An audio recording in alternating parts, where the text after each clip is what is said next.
Catalyst 2030 is a movement of social entrepreneurs and innovators embracing collective action to achieve the SDGs by the deadline of 2030. Our 1,500 members are active in 197 countries.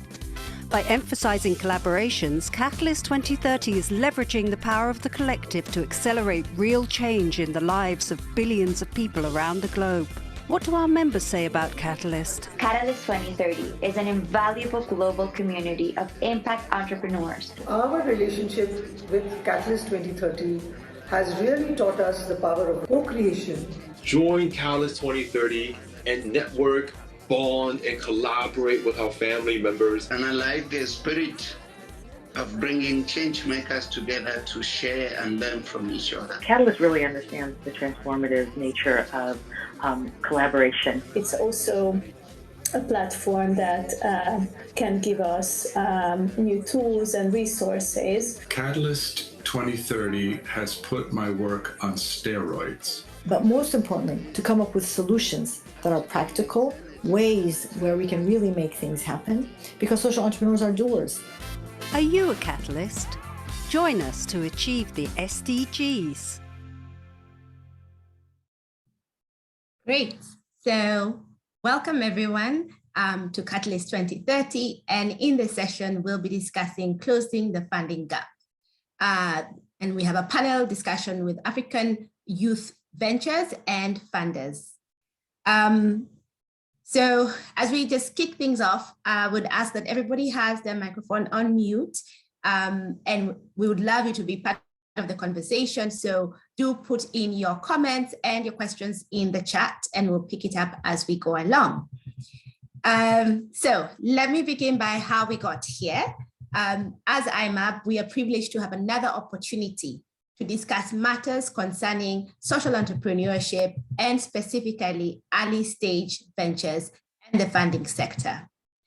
IMAB, which is the Impact Makers Advisory Board, was constituted in 2021 by DOT, which is the Digital Opportunity Trust. IMAB is made up of philanthropists, impact investors, and young social entrepreneurs who seek to then support other young social entrepreneurs in Africa. And we convene and support and uplift other youth-led enterprises in Africa to incubate quickly towards impact and scale. DOT, which is the Digital Opportunity Trust, and is the ship that carries IMAB. It is relentlessly working to reach and scale underserved communities with digital skills for an inclusive digital economy. DOT and its networks of thousands of young leaders have reached over 3 million people globally and is committed to reach another 1 million by the year 2025. Following the IMAB launch event that we had early this year, we discussed challenges in the ecosystem in regarding to funding. We listened to early stage entrepreneurs. They shared their experiences and their challenges. We also listened to funders share how they seek to respond to these challenges and what they are doing to bridge them. If you would like to listen into this discussion, you can find it on our social channels, and also there would be a link in the chat where you can access it.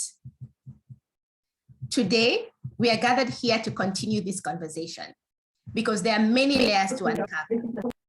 However, rather than just discussing the problems, we wish to also share solutions and advice and actionable tips that we can each implement to grow our ventures. We will listen to different panelists where we have funders and we have social entrepreneurs from their experiences and their journeys. I am your host, Vicky Wambura. I'm co-chair of the Global IMAB and a social entrepreneur, founder of the Nafisika Trust in Kenya. I'm joined by a fantastic panel that has so kindly taken time to speak with us and to share from their years of experience in the sector. We have both funders and social entrepreneurs. Think of this as a virtual table where entrepreneurs and funders are have an equal seat at the table, and you are welcome to join in. Please have your questions and comments ready and add them in the chat. So over to you, our panelists. Welcome. You have 1 minute to introduce yourself. We will kick it off with Nima. Thank you. Thank you so much, Vicky. Good afternoon, everyone. Good afternoon from Kenya. That's the timing right now. Hello, everyone. My name is Nima Nzani Kasim. I am the founder and the president of the Hijabi Mentorship Program, a community-based organization in Kwale County championing for gender equality in underserved communities with a specific focus on sexual health, gender-based violence, and economic growth. I'm also an alumni of the #Youth Street Team program and a youth advisory board member for Kenya 2022, and I'm excited to be here. Over to you, Vicky. Thank you so much, Nima. Very excited to have you here.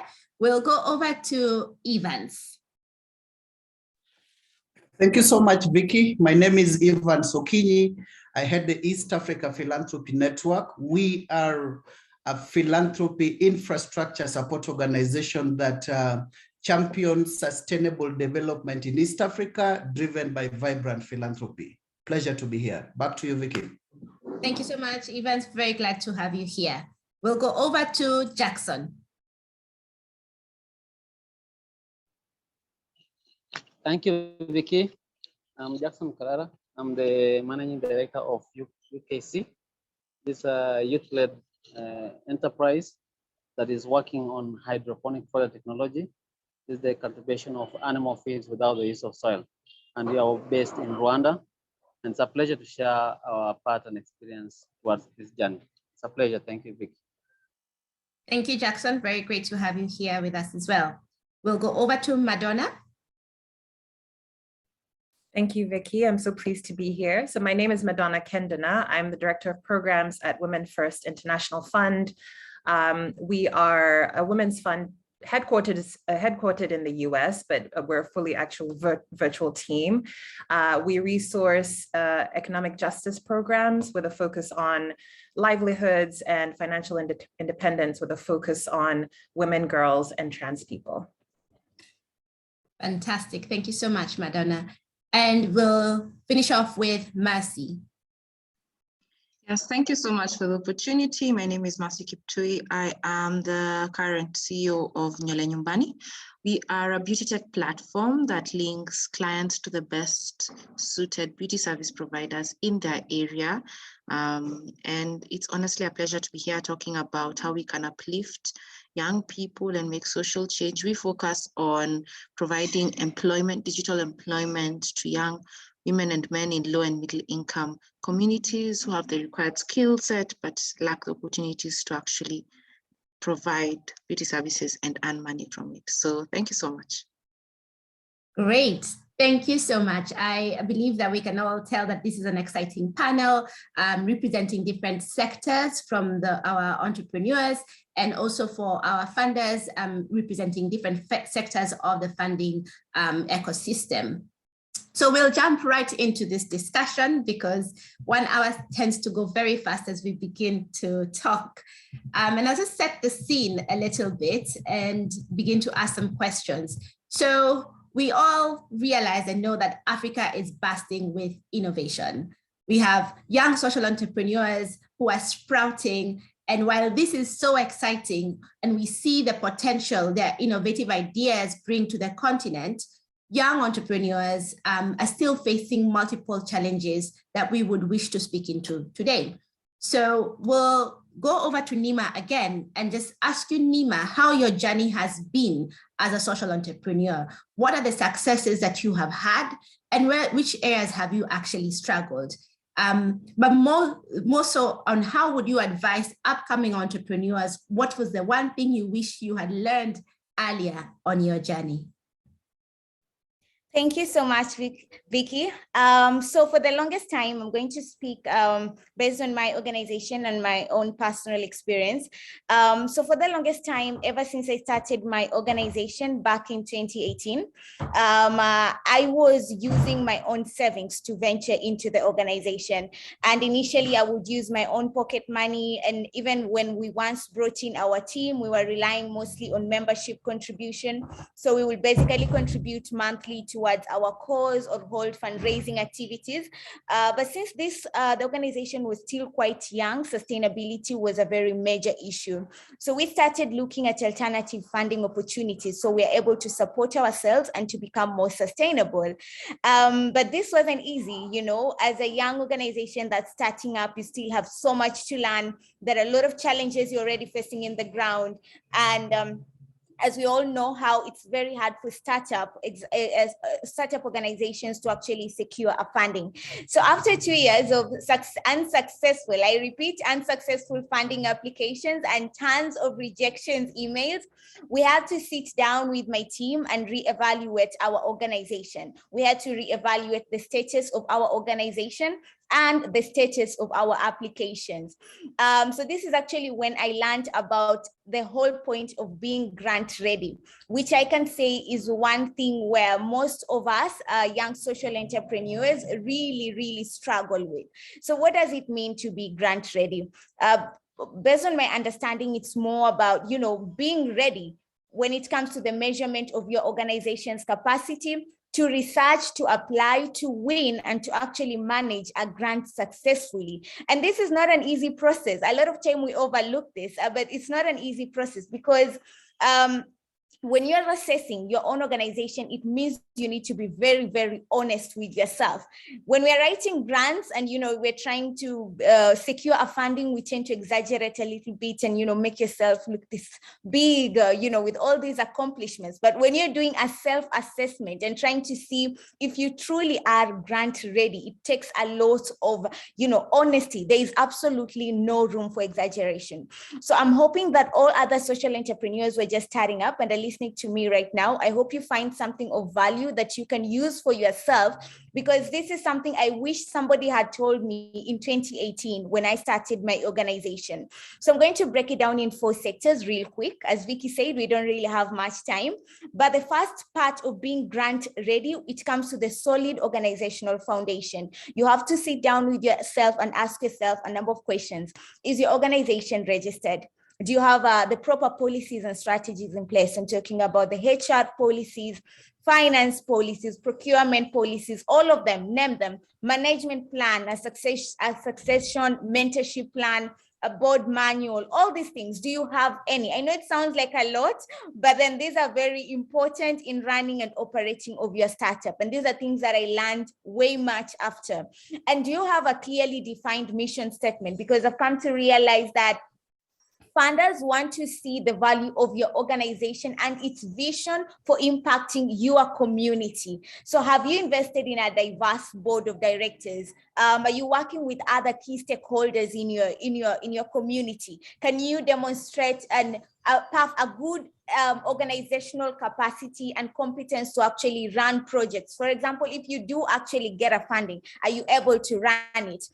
So all these things are very important when you are preparing yourself to be grant ready. Another angle that you may want to look at, it comes in terms of programs. A lot of time we see opportunities and then you rush to design a program that meets that specific requirement so that you can scope the funder's priority. That is why you may see a lot of organizations doing 1 million things, you know, because today our funder is providing funding for education, tomorrow they're providing funding for sexual health, the other day. So every day you're jumping from one thing to another and you end up losing the core purpose as to why you actually started your organization. So it's very important for you to have a strong and sustained program that you're already operating, because that will help you to ensure that your current programs are running successfully and they're sustainable. So it's much easier for you to attract donor because they're already seeing the work that you're already doing in the ground. And then you also need to invest in your team. Most of the time I've come to realize a lot of startups, they depend on the funder. So if anything happens to the funder, if the funder decides to go for further studies, or unfortunately, if the funder dies, then the organization dies, which is very unfortunate. So you need to invest in your team. Make sure that you have like a strong organization capacity, staff that are qualified or staff that are actually willing to qualify, because I know you don't wake up qualified, you have to gain experience, but are they willing to learn? Are they willing to grow? Do you have SMART objectives outlined? And then the most important bit about being grant ready at the financial of your organization, the financial situation. In the end of the day, all funders, they want to see how their money will be spent, you know, and they have to trust you. So it's a trusting, it's a two-way space. Do you have a good financial system in place? Do you have good tracking measures? Have you invested in like a financial software or a financial system? Do you have an overall organization budget? Adequate internal support when it comes to reporting, which is something that I also had to learn. Do you have audit reports? So I know it's a lot, but it doesn't mean you need to have everything at a go. But the first step as a social entrepreneur is realizing that you actually need them and that you're planning yourself in a way so that you can actually get them. Because even for me personally, it's been a journey. I realized all this when back in 2020, and we're currently in 2022, but it's still a work in progress for us, even as an organization. But most important for me and my team is that every single day, my team and I are working towards a certain goal so that we can make sure that eventually by the end, by December 2022, that's according to our recent plan, we will have our house on order. So this is a challenge to all the young social entrepreneurs who are listening to me.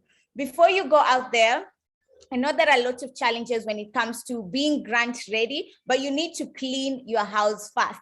That's one thing one mentor of mine said. You need to clean your house first. You need to be grant ready. And once you've established all this and you see a grant call come out, you still need to assess that grant. Are you eligible?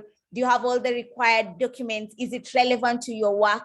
Do you have the resources to actually meet the objectives of those grants? And if those check in, then you're good to go. Personally, lastly, we had our first grant back in 2021, and it was a very big grant. And everyone kept on asking us, how did you manage to secure this grant? Because our grant was coming from the Bill and Melinda Gates Foundation.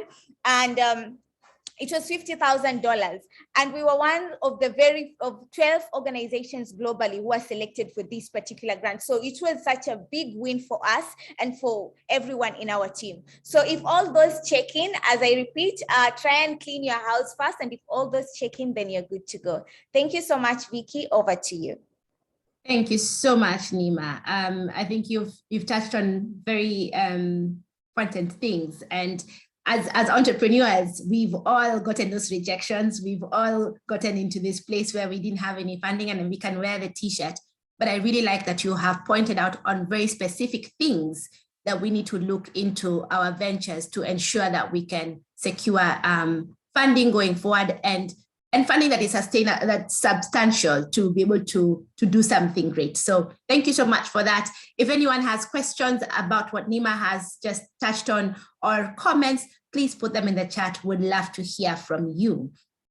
So this goes out to our funders, and any of, whether it Madonna or Evans, you can touch on this. So when it comes to funding and or supporting and a general supporting, because entrepreneurs need more than funding. When it comes to supporting young entrepreneurs for success and setting them up for long-term success, what are the things that you feel from where you sit? What are the things that matter most?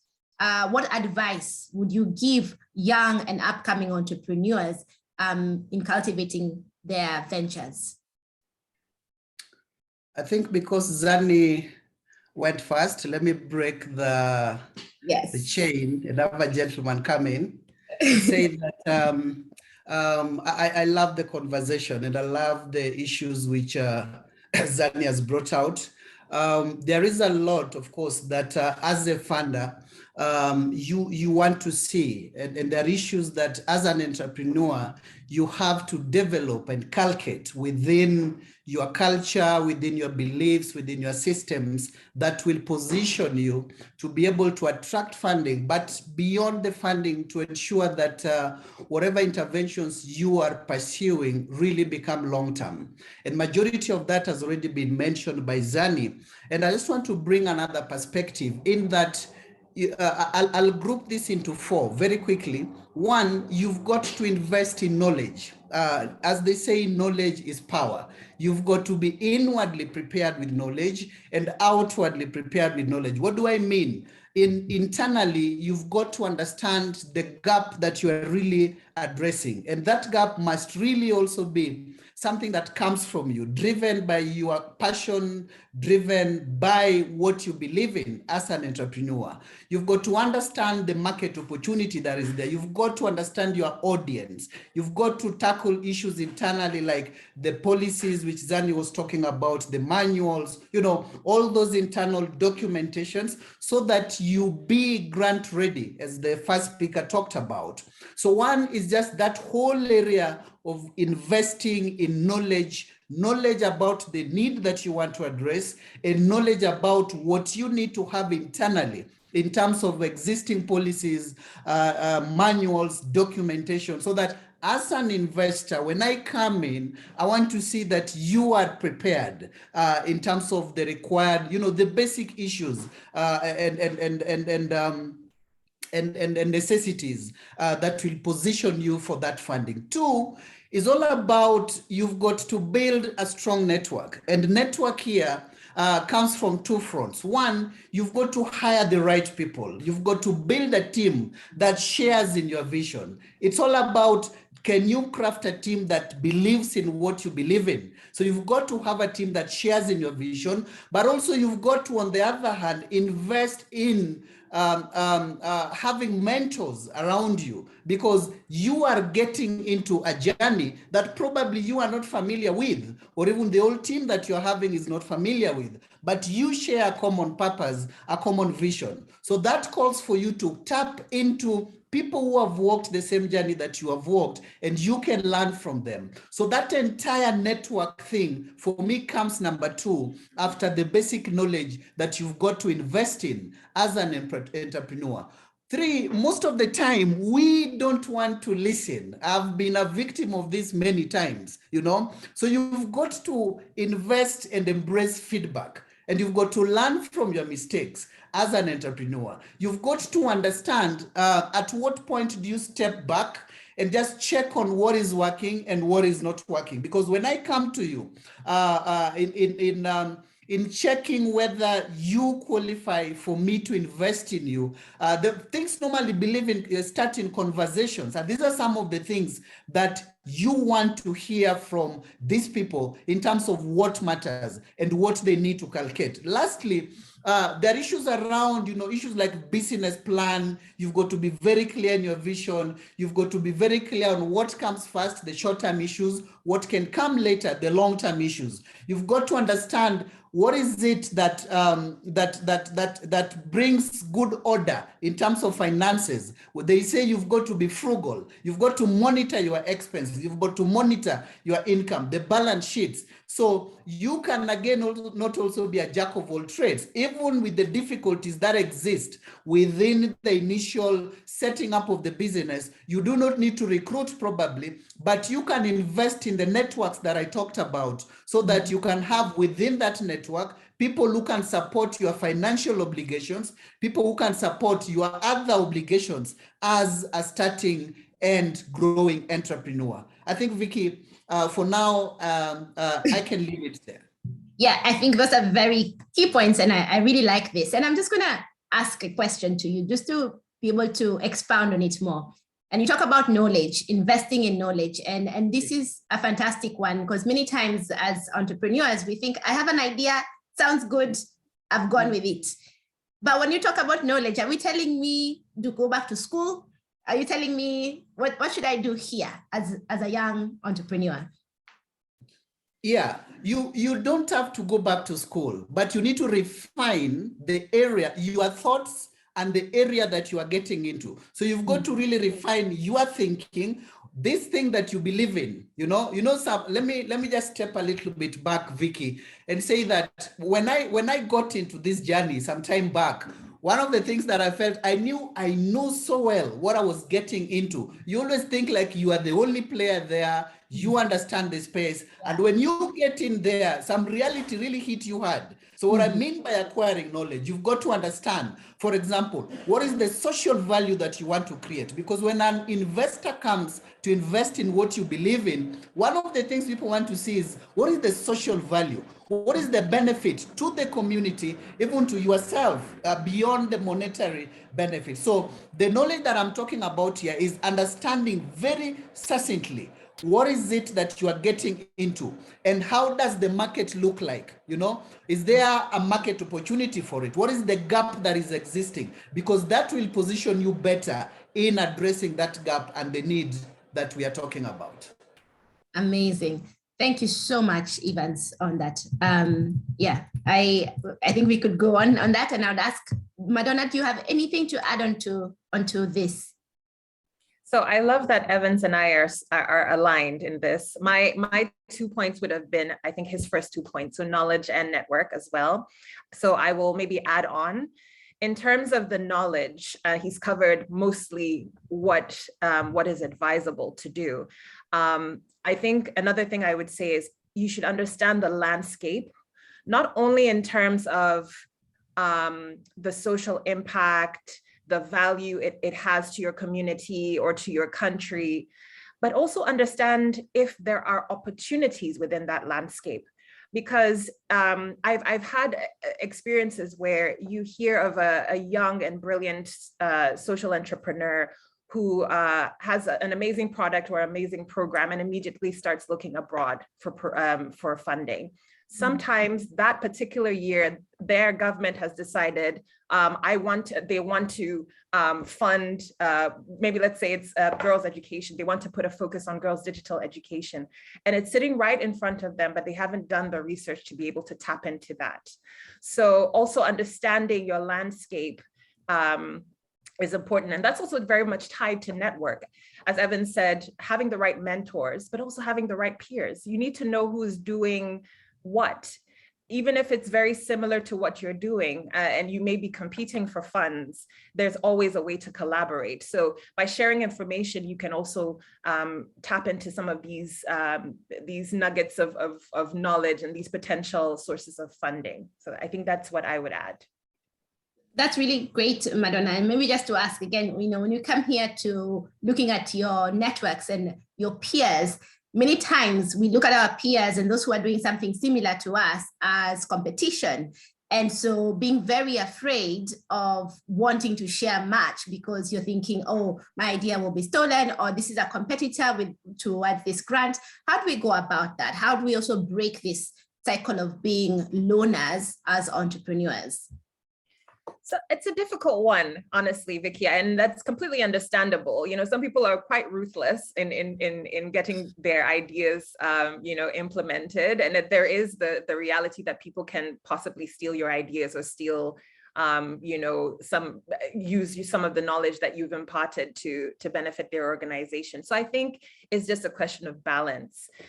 Stepping out of your comfort zone enough to reach out to people and have conversations that are about the industry, about shared knowledge in a way that won't impact you negatively. In some cases, even if you're being open, people might take that and leverage that. And those are some hard lessons that each person has to learn as a social entrepreneur, as a leader. But I think the main thing I would say is balance, being able to be discerning in terms of the conversations you have and the kind of collaborations you're participating in. Thank you. I think we'll come back to this part of strong networks again. So just to move on to the next speaker, who is Jackson. So Jackson, we want to hear a little bit about how you've been able to grow your venture from a startup to now being at the growth stage. So how are you able to break forth to this next stage? What are the elements, or what what are the key elements that have enabled you to break into the next level with your venture?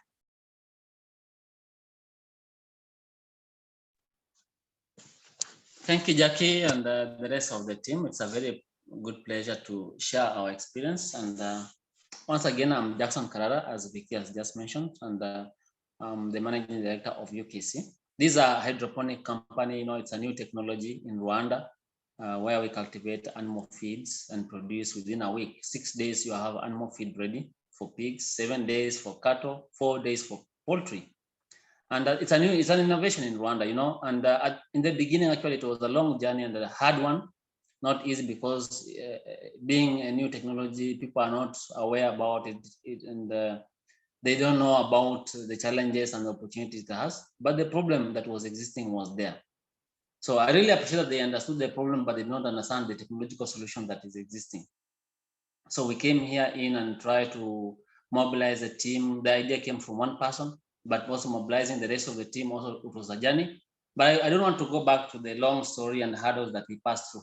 I wanted to start from where we got the first investment, and then how do we come up to this second stage that we are getting into, the stage of growth.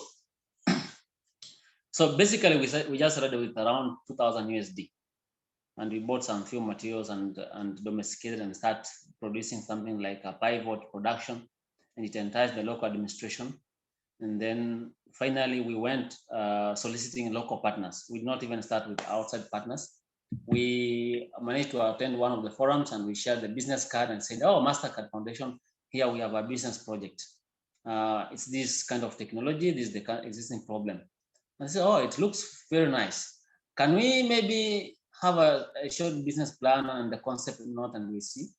So we give the concept note and the business plan and say, okay, from this we negotiated and we said, no, they're going to invest in the first pivoting for 1 year, which is 12,000 USD.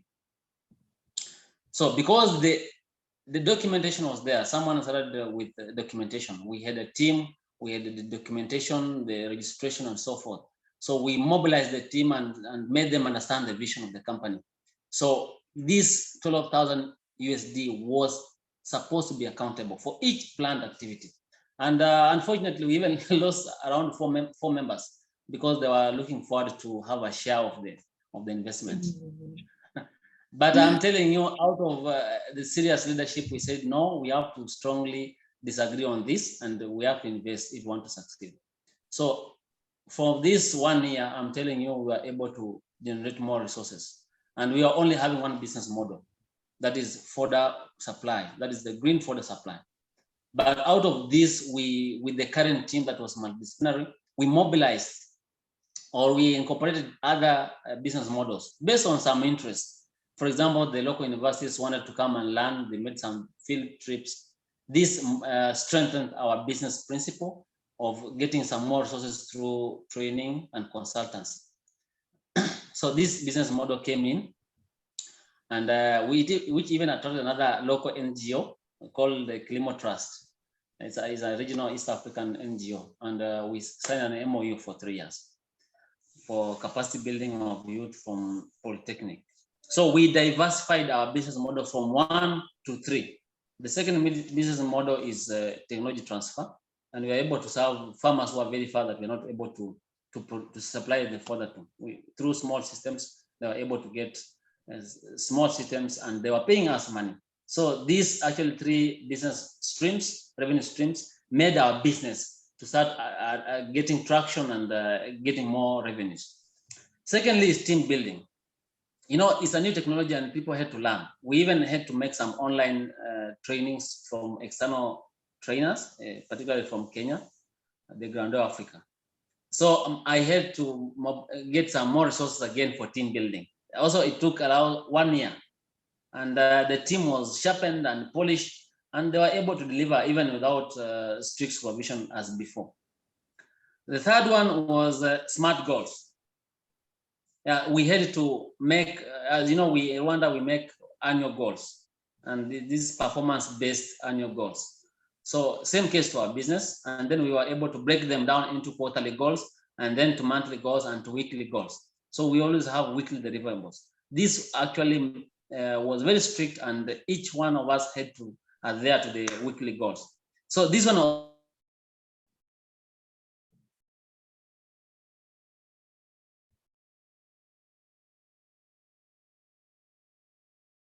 Sorry, have we lost Jackson? Okay, I think it's a problem with his internet. Jackson, can you hear us? Yeah, I do. Okay, you can continue. Where did you lose me? The SMART goals? Yes. Yeah. I just meant that we have weekly deliverables, and these are counter-checked at the end of every week by the executive of the company, and the technical team has to be accountable and responsible for the weekly goals. This has speeded the delivery and the expectations of the company goals, and it has made our company to become more green light and attract. Recently, we won a WFP Ignite Challenge, that is 50,000 USD. When we passed through the first application procedure, the second stage was due diligence. Due diligence is a process where they come and look for every detailed documentation and the team and the business model. And really, they were very satisfied with our business model. We have to be very sincere and open to them, what we have achieved and what we have. And they were contented. And we went for the pitching. We made it. So these three issues that I've mentioned, the business modeling, the team building, and the SMART goals, has really managed to make our business move from the initial business, which was a grant support. And now we are moving on to investment opportunities that can be injected into the business. The growth stage that can be in terms of equity funding or loan funding, because we are in a position to be able to attract this source of investment. Thank you so much, Jackson, for really just being very open about the journey and how it has panned out. And I can, from what I hear, that there is a lot of overlaps even with what the other speakers have talked about in terms of having all your paperwork in order and being able to also be honest with funders that you can be able to showcase during due diligence. Another thing I've picked up from you here is your ability to diversify your offerings. And so meaning when you are offering consultancies, you're getting income from other streams other than just funding, which is fantastic because this leads us to our next speaker, where would like Mercy for you to just speak about the funding or the fundraising challenge. We know that funding is a real challenge and funding is important for all our ventures, and whether it is investment or it is grant funding, and we can't ignore that. However, we find that it's very easy to get caught up in a rat race of fundraising. Would you like to speak more into this and how we can be more strategic and focused about fundraising? So thank you. Wow, I have learned quite a lot from the previous speakers. They have really set the trend. But I like that question. The fact that, let me talk about my own journey. So from an uneducated background in startups and business, you look at startups, especially now, social. Basically, any type of startup, whether it's really for profit or it's for profit and social, you're looking at it, and all that you hear as a measure of success is actually how much they've raised. There's a newsletter I follow, and I think a number of you must follow it. It's called TechCrunch. Yeah, so they're always talking about this guy's raised this one's raised this, they broke the ceiling in raising millions. And you're like, wow, so that's the measure. It wasn't until later that I realized the trap in this type of thinking. So what do I mean? When you start a startup, you need to be strategic on exactly when you want to raise. Yeah. You need to raise with a plan. And I think I've had someone say that. So you need to, first of all, have your background done, your papers in order, your house in order. And then once you've raised, like, what are you exactly going to do with that money? And are you in a good place to actually not engage, but use those funds? Let me elaborate. So it can be that in my as my own journey, because of what I was seeing, I felt that you're supposed to be raising, you're supposed to be raising, you're supposed to be raising. But it took me actually getting schooled in it. And I would point to this great resource called YC Combinator Startup School. It's legit for anyone who's listening, the Y Combinator Startup School. And I just actually took time to learn about the flow and the movement of raising, and actually got to engage with entrepreneurs who've raised not impact or grant funding, but even equity funding, yeah, which I think is also an important part. You know, the journey is you start from one part, which is the grant funding, and you actually move to equity funding for for-profit organizations, yeah, so when you're able to show that we're able to do something, yes. So you need to raise categorically and strategically. It's not supposed to be a cycle. I should not be raising continuously, because there's a danger to that. Yeah, in my own journey around last year, we were raising around September, and there's something that happened that I didn't understand until I was just out of that zone. I was raising, I am the team lead, and the growth stagnated. Things are not moving. And I was just there like, wow, you know, like what's happening? And it hit me, and I actually had to read about it, that when you're raising, you're letting go. It's an opportunity cost, another aspect. So it shouldn't be continuously raising, because you're supposed to build, reach a certain metric, and go to investors and say, this is what I have right now, and this is where we are, and that's why we need more to reach here.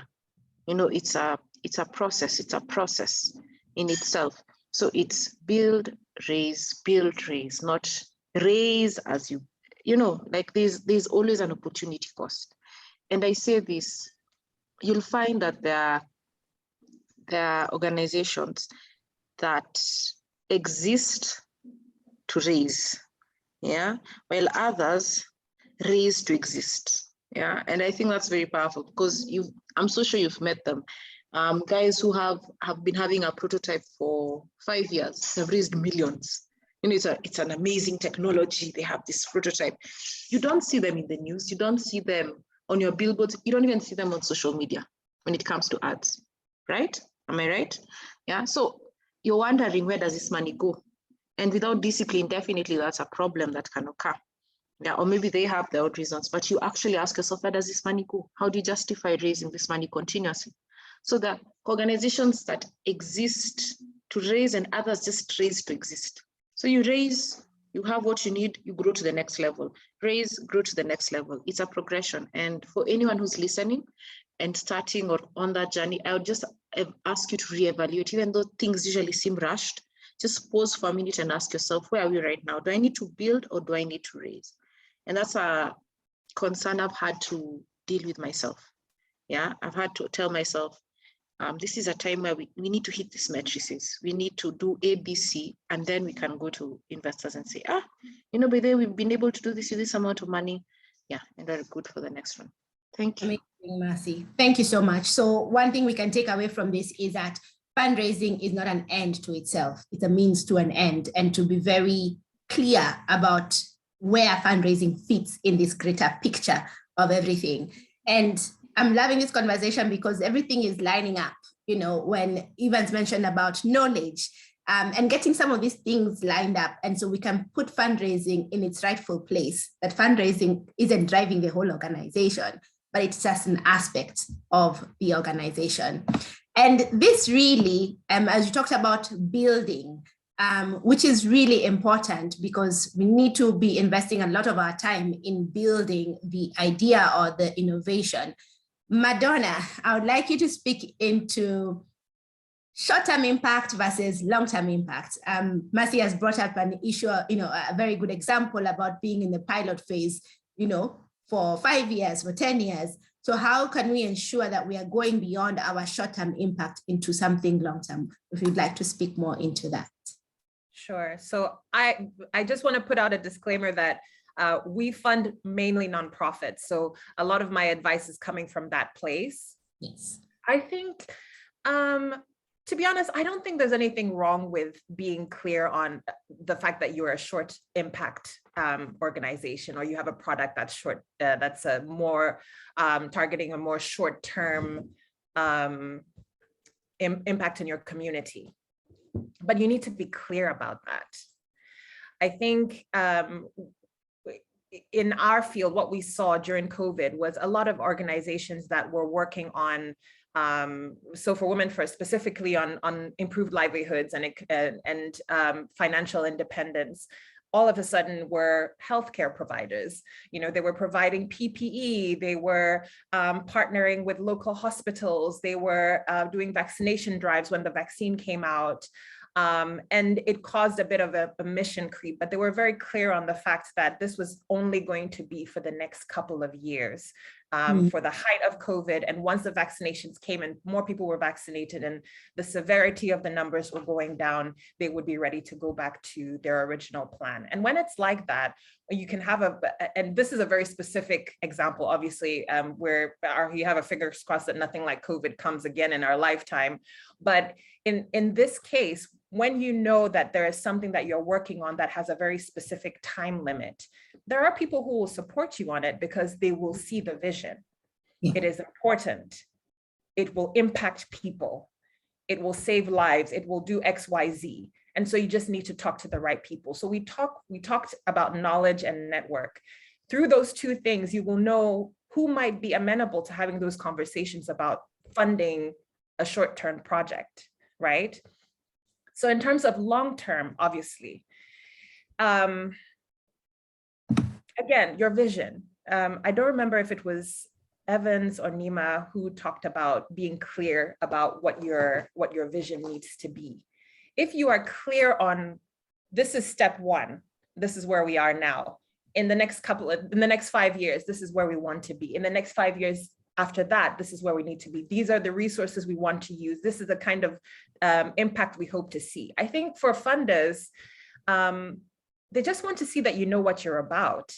You know what you're about, you have your house in order, and then they will fund you. I mean, I know that I'm making it seem simplistic and maybe I am oversimplifying it, but honestly, from the point of view of a funder, and I mentioned this in the last event, so for those of you who were there, that if people know what you're working on and they're invested in your success, there's no reason why they shouldn't fund you. And this is the case for both short-term project with short-term impact and one with long-term impact. Great. Wow. I think if it's the common thread here is the clarity in your offerings. So whether it's short-term or long-term, but as long as we can be very clear about what it is that we are offering, being able to speak about it, have knowledge about it, then, you know, it's really, it bridges the gap. It bridges the gap because as a funder, that's what you're looking for. And just maybe to follow up on that, Madonna, what is the thing that is exciting you the most? What kind of ideas and ventures, when it comes across you as a funder and you read these applications, what are the things that excite you, that make you say, we want to fund this one? Apart from, yes, we are very clear about the problem we are solving, but what's the thing that sparks you? Okay. I mean, apart from the things that we've already discussed, having again, to quote Nima, you have your house in order, having a program, a good program. And I'm not saying like an extraordinary, perfect program. It just needs to be a program where you understand the problem, the landscape, the people, you have a strong team. Apart from those things that are a given, I think what is contagious is actually passion. So if you have everything in order, everything kind of looks good on paper, it is the way you talk about your work. It's contagious. Like if I see that you're very passionate about the issue, you're very passionate about the group of people that you're working with, you have lived experience with the issue, you can look at it from a point of view that other people haven't necessarily looked at it. That is something that will get me as a funder excited in your work and invested in your work. Amazing, amazing. Thank you so much, Madonna. And we're just going to take on questions if they're there. So please pop them in the chat. And I want to circle back to Evans and the issue on building networks, because I think, we mostly say that the entrepreneur journey is a very lonely journey. And Evans, maybe if you could signpost us on how or where to get the right networks, and have there been instances where you could go wrong with networks? So maybe just speak more about this, because this is your strong area and would love to hear more from you. Thank you so much, Vicky. I like the second question where you are asking about whether you can go wrong in your choices. I think those are the things that we need to talk about. But before I get into that, I think one of the things that you've got to invest in heavily, and for me, it is key to most of these conversations that we are having, is the power of networks. And networks for me, I'll look at it from almost 4 angles. Angle number one is, the people who have walked that journey that you have walked, those whom you can directly learn from and engage with in that journey. And this requires a lot of wisdom, in that if you do not make the right choices, then of course you will end up in what your question number 2 is. So that is one line in terms of the mentors. Number 2 is in line of how do you make use of what you have to get what you don't have? So how do you invest heavily in ensuring that that one donor or one person who believes in what you believe in and is already supporting you unlocks for you other doors, even as you leverage on that opportunity that he or she, or if it's an organization, is giving you to open other doors. Relationships are contagious. You have a positive one with Madonna, that opens for you other doors. So in terms of networking, it is not just what happens from your end, but also how other people can beat your drum to open for you other opportunities. The other way of expanding your network is, of course, investing in knowledge. For me, running a network of funders, it is so important for us. We've got to understand what else is where, because most of the time, because of the way life is so crazy and things are so many to be done, but you have got limited number of hours in a day, we have a lot of investments in acquiring knowledge on what else exists where that I can tap into in expanding my network. To your question number 2, in the interest of time, sometimes, of course, you may not be lucky. But for me, what I normally tell young people and young entrepreneurs is that it's not about, okay, learn from the mistake that you've made. Otherwise, if you run away from it and you go around complaining, you will have high chances of repeating the same mistake. So for me, I tell them that, hey, that is water under the bridge. What is important is the lessons that you get out of it and the opportunities that you create out of those lessons that will erase the bad memories on the choices, wrong choices that you made. Thank you so much, Evans. And I will just say that there's a question here that I think you can speak into it. We've got someone asking, Boniface asking, how do you resolve the need or the space of technology, yet you don't have the capacity to fund using the technology needed for your solution? Like my solution involves a web developer, but I don't have that skill. So I am skilled differently, like in marketing, but they do need someone else, but they do not have the resources to get that person. I think this kind of goes into how you can leverage on other networks that you mentioned earlier. Yeah, that is what I mentioned earlier, that for those skills and competencies that you don't have, but are crucial for the success of your entity, you've got to check where can you leverage, where can you build new relationships. And that's why we talked about you've got to build a pool of people around you who have the competencies that you don't possess yourself, because that is what will position you to tap into those competencies in growing your business. Because, there will always be limited resources. So what matters is how can you tap into the opportunities within the networks that you've built in addressing those challenges. And the key is this: you've got to focus as a measure on the gaps that exist within your entity, which are crucial for its success. And it is on that basis that you need to build the networks that will help you be successful. Fantastic. Thank you so much. So I'm just going to give you guys 1 minute to think about a parting shot, each of our panelists.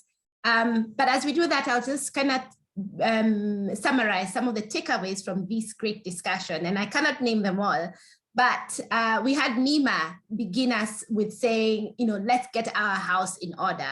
Ensure that you've got the right kinds of paperwork and policy, that things that you can work on yourself. And I loved what you said, Nima, about self-assessment. So not just what we tell the outside world, but when we look at ourselves and brutally face the facts of how things are within our ventures, being able to document that, take an audit, and then put ourselves in order. And that will help us to be investor ready. And I think also Jackson touched on these things and just how they've been able to put those things in order, and they've seen themselves grow from one grant to another and now going into investment stage. Madonna has mentioned about clarifying our offering, or having clarity on our offering, the messaging, being very, understanding about what it is that we are offering. And Evans added on to that and said knowledge is such a key element in what it is that we are doing. So building the knowledge and then building the right networks. And Evans, you finished off very well that there are many things that we may need and we not have the resources to go about it, but we have relationships. And I think it is said that, the most powerful thing and that we've got is relationships, the people we've got around us, the networks, because we can get so much from that, that sometimes money cannot really resolve.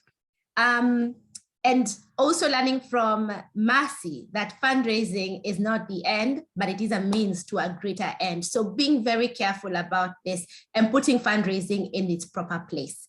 So as we wrap up, if we have a parting shot that you would like to leave with us, leave with the team, would love to hear from you.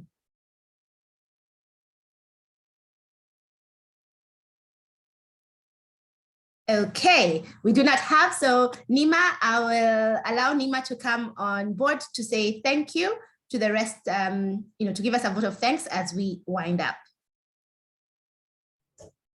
Thank you so much, Vicky. So thank you, everyone. Thank you so much for joining us. It's an honor to have you here, that you actually took your time and was part of this very important conversation that we had today. I hope you learned as much as we did. A big thank you to Catalyst 2030 for giving us this amazing platform. We're extremely grateful, and a major appreciation to all our panelists and for their great contribution today. That was some lovely insight that was shared, and I'm pretty sure most of us are going to take it home with us.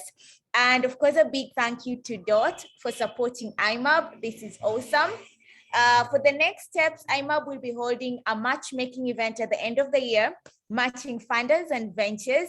And I'm hoping that, you will continue keeping engaged with us to be part of this great event. I'm quite sure you can ascertain how crucial these events are for all of us. My parting shot, Vicky, I know I didn't say it, I was allowing somebody else to go first. There is no growth without discomfort. Thank you so much and have a lovely evening. Amazing. Thank you, everyone. Thank you so much. And thank you to our panelists. We are grateful. Thank you, Vicky.